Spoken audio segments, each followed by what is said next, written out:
Well, everybody deserves the right to reply. So finally we come to the grooms. Andy's notorious wit should stand us in good stead for the next hour or so. So refill your glasses, clear your agenda, and please welcome the groom, Mr. Andrew Tompkinson.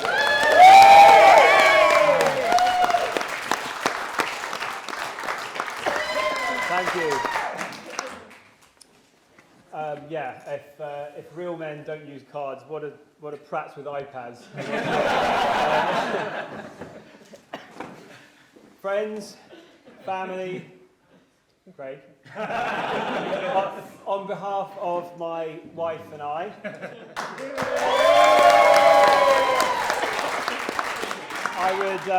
would like to thank you all for coming to my 40th birthday party. I've been a tiny bit disappointed with the lack of balloons, and I don't know what you expected me to do with all these toasters, but thank you very much for coming nonetheless. Firstly, thank you both for buying such wonderful speeches. Craig, we were all highly entertained by that elaborately woven tapestry of falsehoods. Obviously, that was Craig's version of events. I'm not casting aspersions on the accuracy of his memory, but we did have to reschedule the stag do after he suddenly remembered his daughter's birthday. Ever since that moment a couple of months ago when you texted me to recheck the date of the wedding, I knew I was going to be in good hands with my best man. So thanks for all your help and taking some of the load off, and just for being a friend for all these years. And also for not reading the sort of who's supposed to do what in the speeches, so that we'd thank the same people a couple of times. Just play along. It's going to be a long one. I'm sorry about that. Also, I promise not to make you sleep under a tablecloth. Thank you to my father-in-law Will for your kind words and your great speech. I suppose it should not come as a surprise to me that we can add accomplished public speaker to the growing list of feathers in your cap. Will is many things. By profession, he is a confectionery technician, which I have to say I was pretty excited about. When Bronwyn explained it to me, she said it was kind of freelance Willy Wonka, and ever since then I've basically been in it for the fruit gums. But when he's not designing chocolates, he's also run for Parliament. He's an excellent photographer, and he's a bottomless vault of anecdotes that can be quite impressive to behold. But before anything else, he's a father. Bronwyn means the world to you, Will. I can see that every time we visit. She's still and will always be your little girl, and it's a constant reminder, as if I ever needed one, of the amount and the depth of love that's required to cultivate a happy Bronwyn. Will is not a man who suffers fools gladly, but he does seem to have made an exception in my case, and we've always got on very well. Nevertheless, given his background in chemistry, I'm fairly sure he would make light work of the disposal of my body. So it might not be a total coincidence that I sought the relative safety of the world's most inaccessible hermit kingdom before asking for his daughter's hand in marriage. So thank you for raising such a wonderful daughter. Bronwyn is thrilled to bits that you were able to walk her down the aisle today. I also really want to thank my new mother-in-law, Marilyn. Doesn't she look wonderful?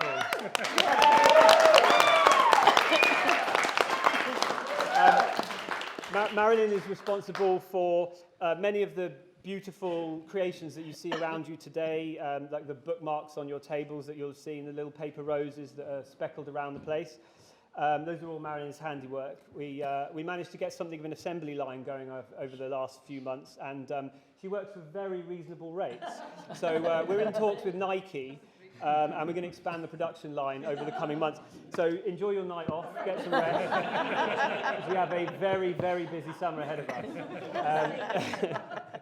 But really, thank you. It's been fantastic to have your creative input in the wedding, and this would not be what it is without you.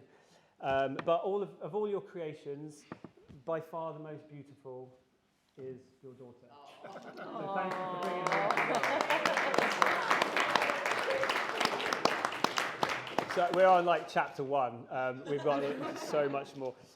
But no, thank you both for this wonderful day. We're deeply indebted to you in every sense of the word for you helping us to have the wedding.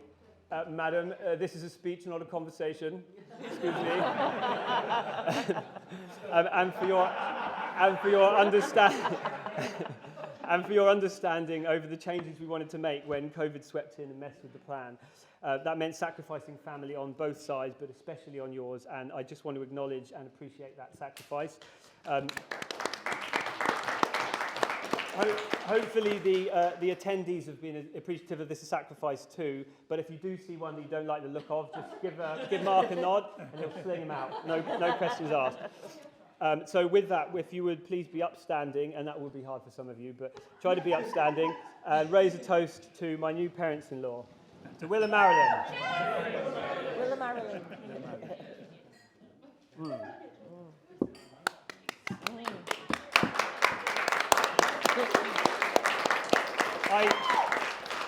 I also, as I said, we're nowhere near the middle. Settle down. Settle down, get comfortable, charge your glasses. Get your slippers on. I also want to thank my own parents, Chris and Sandra, for accepting Bronwyn into the family so warmly and unconditionally, for their love and support over the years, and for providing such a strong model for a happily family unit. No matter what life has thrown at you, and it does seem a lot at times, you've weathered the storm and you've stayed your course. That is a tremendous accomplishment, and as a matter of fact, today they celebrate their 45th wedding anniversary.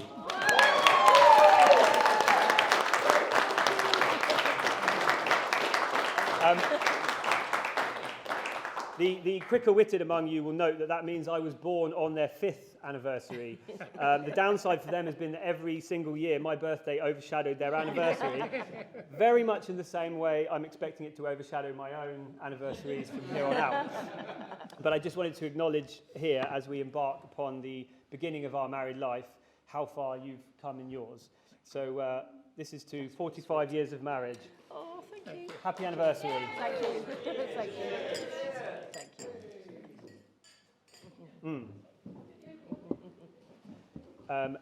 And today we would also like to remember those who could not be here with us today. Thanks to lockdown, that is pretty much everybody we've ever met. But I am speaking in this case specifically of those who are no longer with us. So we'd like to spare a thought for my gran, who would have loved to be here and who lives on in name and spirit through Olive, the little tyke that's been running around. Is now outside. And I know Bronwyn misses her grandma too, and wants to spare a moment to think of her at this time. So let's raise a glass to those who couldn't make it. Yeah. To absent friends. Absent friends. If you haven't guessed yet, yes, I am trying to get you drunk. I had a choice. Basically, it was either write a good speech or just make sure no one can remember how bad it was. I want to thank the bridesmaids. That's already been done by Craig, but nonetheless, thank you very much. Thank you to my groomsmen, Mark and Steve. I love you guys. That is why I made you wear a tweed suit in the middle of summer. You've done a fantastic job as Toastmaster, MC, people wrangler. You made us proud. And Steve, just thanks for the things that you've been doing behind the scenes that mean a lot to me that I won't go in here. I also want to say, and I believe he's disappeared, which is a real shame because he deserves a solid thanks. No, it's fine. We'll just tell him tell him it was a glowing encomium to his personal qualities. So thank you to our guitarist Dan for the music during the ceremony. That was a huge ask. He learned all that from scratch, just not the guitar, the songs, but just from scratch for us. And I'm pretty sure it took a lot more work than he was letting on. So he really stepped up, and it means a hell of a lot when we've got so much working against us. Huck, also thank you very much for reading. I can't even see where he is. There he is. Thank you for the reading at the ceremony, for helping choose it, and for reading it with your trademark lilt. just over there, that was called poetry. I'm happy to explain it to you at length later. I'd like to thank. Right, Ollie. Thank you to my granddad, Dennis, who's come a very long way to be here. It means a lot that you have. I also want to mention Bronwyn's twin brother, Bryn. The two of them go way back. You could say, you could say their eyes met across a crowded womb.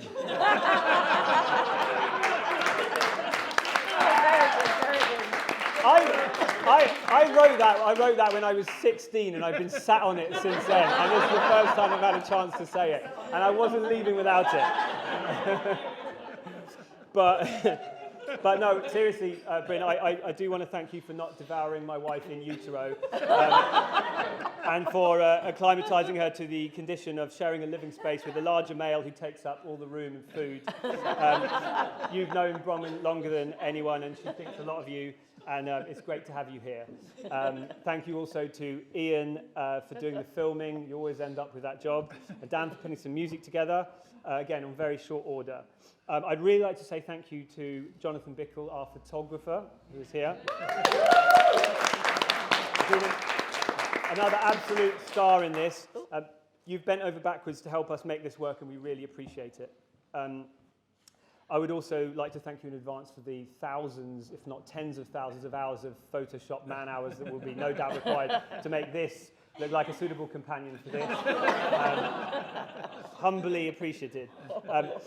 And lastly, we'd like to say a special thank you to the venue Lane's Barn. You only come to know the substance and the quality of a thing when you see how it behaves under stress. And Lane's Barn has been a rock. Throughout the storm of uncertainty of these past 18 months, they have remained a constant. When other couples were having their Saturday swapped for a weekday or cancelled without refund, Lane's Barn were offering an additional date so we could do this party justice next year. Exactly.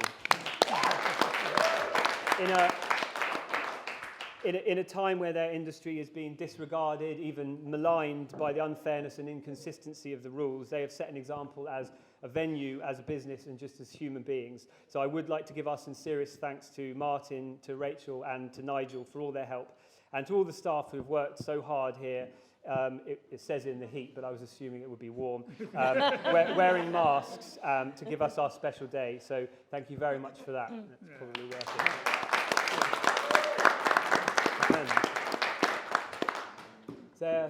There's oh yeah, there we go. One other person, suppose I should mention. The new Mrs. Tomkinson. Dr. Tomkinson. Dr. Tomkinson, thank you. I'll let you know if I need any of my other lines spoiling. Do you want me to send you? Do you want me to fax you a copy of it?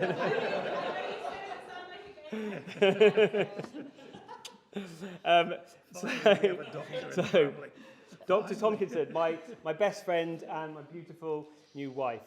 I met, as Craig said, which was his role, as I met Bronwyn at university when she was reading for a master's degree in women's studies. Sorry.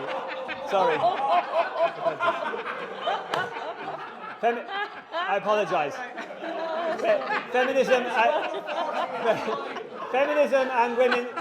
Feminism and women's fiction, which I'm sure we can all agree is essentially the same thing.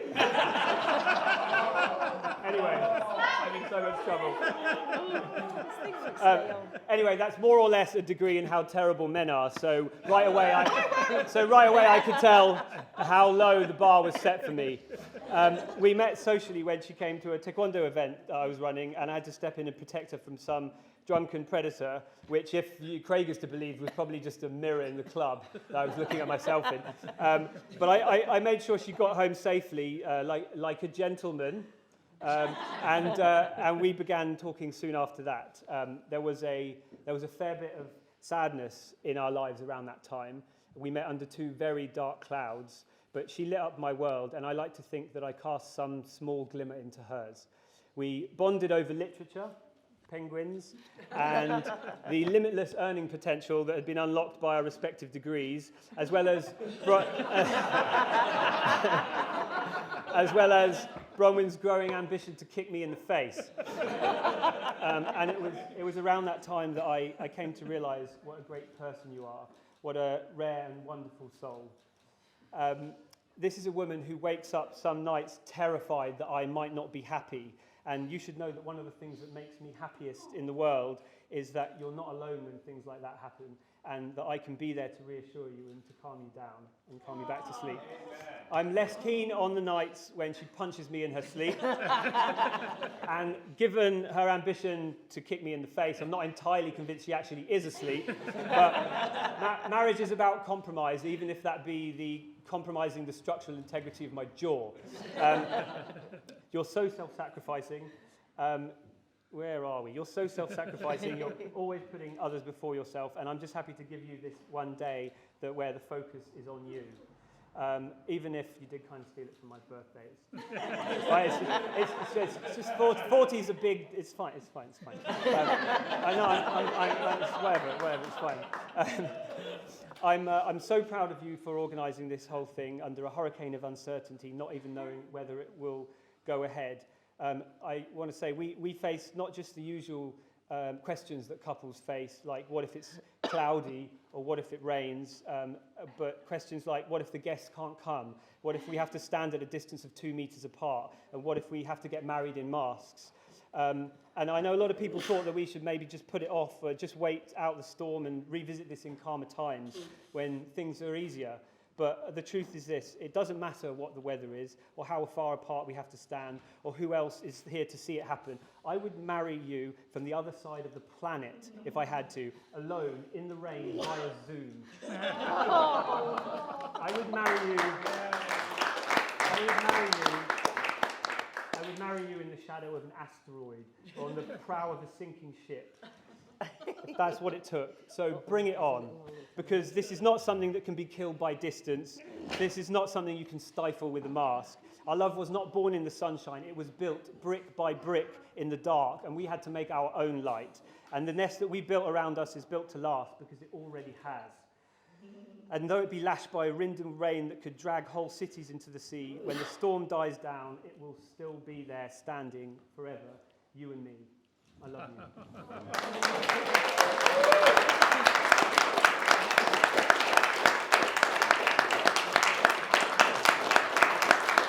So please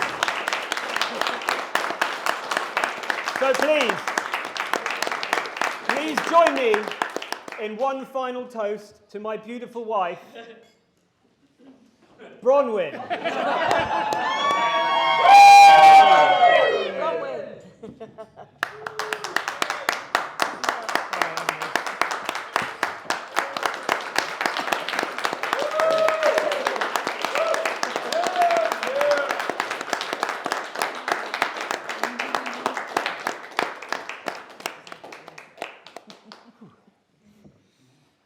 Right, cheers. See you later. Can we go home now? You can. You make the dance noise all together. Oh dear.